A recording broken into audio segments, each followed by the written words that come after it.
Aqui vem o que eu achei interessante essa passagem, porque, como eu falei para vocês, cada momento da vida de Abraão foi separado pelo autor de Gênesis para mostrar para a gente o quê?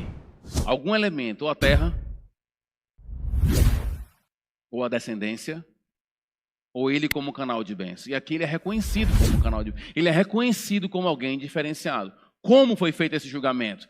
Como perceberam que Abraão era um homem que era um instrumento de Deus? Não por um momento só, mas por uma leitura geral da sua vida. Tem muita gente que se agarra com detalhes da vida das pessoas. E se um pregador, um pastor, um escritor fez uma coisa interessante que mexeu com você, pronto, aquilo já é o suficiente para você dizer que ele é maravilhoso homem de Deus. Só que se você olha para o quadro geral, não é bem assim. O julgamento que a gente tem que fazer de alguém, se realmente é de Deus ou não, não é de um momento da vida. Tá? Por isso é esquisito alguém vai para uma igreja, visita a igreja uma vez, escuta uma pregação, não conhece a pessoa, aí diz, aquilo ali é um homem de Deus. Como é que você sabe que é um homem de Deus? Por causa daquele momento ali? Entendeu? Observe como é qualificado um líder da igreja. As qualificações exigem, no mínimo, convivência. Não é não? Você não pode dizer assim, esse aqui realmente é um pastor falando, então, não pode. Tem que olhar o quadro geral, e não um detalhe, e não um momento. Seja ele bom, seja ele ruim.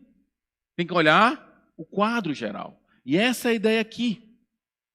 E a pergunta que a gente tem que fazer é, o que as pessoas observam em nossas vidas quando elas olham um quadro geral? Elas podem olhar para você no seu trabalho e dizer, você é uma mulher de Deus. Olhar para você e dizer, eu sei que Deus é contigo. Pelas tuas escolhas, pelo teu comportamento, pela tua honestidade e vai, uma série de coisas. Não é só uma questão, e fica claro pelo caso de Abimeleque, não é só uma questão de moralidade, porque tem muita gente que tem uma vida moral e quase irrepreensível e nem ama Deus. Não é só isso. É mais do que isso. Atos sacrificiais, entendeu? Atos marcados por essa doação. O que as pessoas veriam ao olhar a sua vida como um quadro geral. Isso também tem desdobramentos para um outro caminho, que é como a gente deve reconhecer, por exemplo, falsos mestres. A gente não pode reconhecer um falso mestre somente porque ele errou uma vez ou duas vezes. A gente tem que ver qual é a tônica dele. Vai ser agora o livro que o pastor Guilherme está participando, né?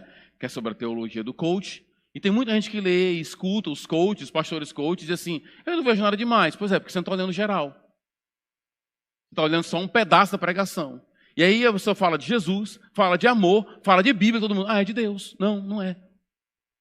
Porque a gente não olha só o que ele fala. A gente também olha o que nunca é dito. O que nunca sequer é falado. Sequer é tocado no assunto. Entendeu?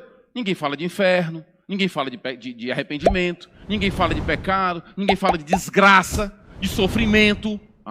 Não está falando disso? Complicado, hein?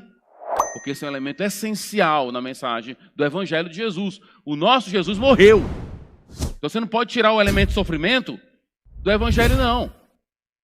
Então a gente tem que entender que olhar para um determinado ensino, mestre ou comportamento não pode ser pontual, porque desse jeito ninguém escapa, nem para bem nem para mal. Ninguém escapa. Olha o quadro geral. Ao ponto de dizer assim, pelo que ele ensina, pelo que ele fala, é um homem de Deus, sim. E tem muita gente aí que abre a Bíblia, fala o nome de Jesus, uma série de coisas, e pelo quadro geral você diz, faz mais mal do que bem. Mal pelo que deixa de falar. E a ideia da galera do livro lá é mostrar exatamente o que, dentre outras coisas.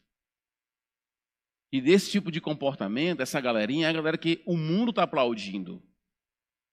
Entendeu? Quando você vê uns artistasão elogiando determinado pregador, e esses mesmos artistas têm um estilo de vida completamente esfolado, vou usar uma palavra aqui bem simples aqui, né? Descontrolada, você diz, não, mas eu gosto do fulano de tal. Por quê? Porque ele não mexe na minha ferida, né?